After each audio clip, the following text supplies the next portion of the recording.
Bayangkan kita melihat langit yang awalnya cerah, lalu perlahan menjadi mendung, hingga akhirnya turun hujan. Hujan bukan sekadar air jatuh dari langit, tetapi bagian dari siklus air bumi yang sangat kompleks dan penting bagi kehidupan. Tanpa hujan, tidak ada air minum alami, tanaman tidak tumbuh, sungai dan danau akan mengering, ekosistem bisa runtuh. Hari ini kita akan memahami bagaimana hujan terbentuk dari panas matahari hingga tetes air jatuh ke tanah. Semua proses hujan dimulai dari matahari. Panas matahari memanaskan laut, danau, sungai, tanah basah, bahkan daun tumbuhan. Akibatnya, air berubah menjadi uap air melalui proses evaporasi. Air cair berubah menjadi gas, yaitu uap air. Semakin panas suhu, semakin banyak air yang menguap. Laut adalah penyumbang uap air terbesar di bumi. Tumbuhan juga bernapas dan melepaskan uap air dari daun. Proses ini disebut transpirasi. Gabungan evaporasi dan transpirasi disebut evapotranspirasi, artinya atmosfer kita sebenarnya sedang diisi air setiap hari. Uap air yang terbentuk lebih ringan daripada udara dingin, sehingga ia naik ke atas. Proses ini disebut konveksi. Udara hangat naik membawa uap air dan energi panas. Semakin tinggi naik, suhu udara semakin dingin. Ini sangat penting, karena perubahan suhu inilah yang akan membentuk awan.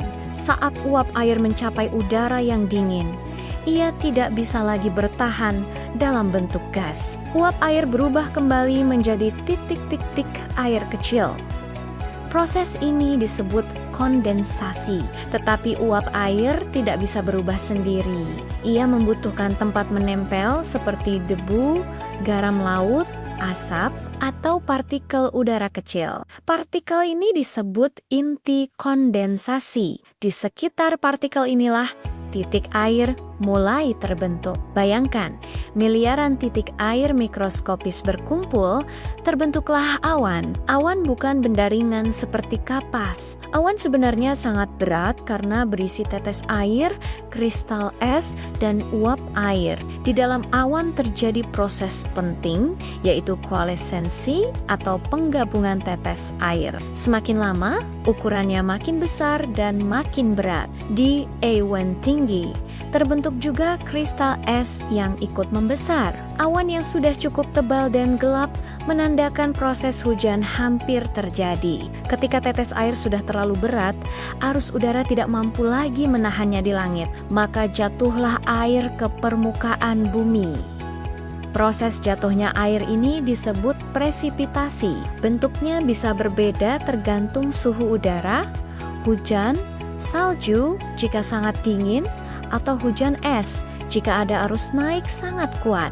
Di wilayah tropis seperti Indonesia, yang paling sering terjadi adalah hujan air biasa karena suhu udara relatif hangat.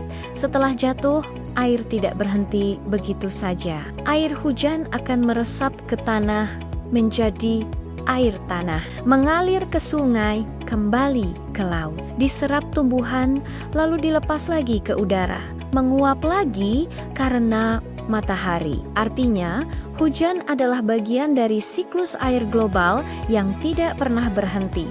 Air yang jatuh hari ini mungkin pernah menguap ratusan tahun lalu. Bumi mendaur ulang airnya terus-menerus dalam siklus yang sama. Jadi, hujan bukan peristiwa sederhana. Ia adalah hasil kerjasama matahari, atmosfer, awan, dan permukaan bumi. Semuanya terhubung dalam satu sistem yang menjaga kehidupan tetap berlangsung. Setiap tetes hujan adalah bagian dari perjalanan air yang sangat panjang.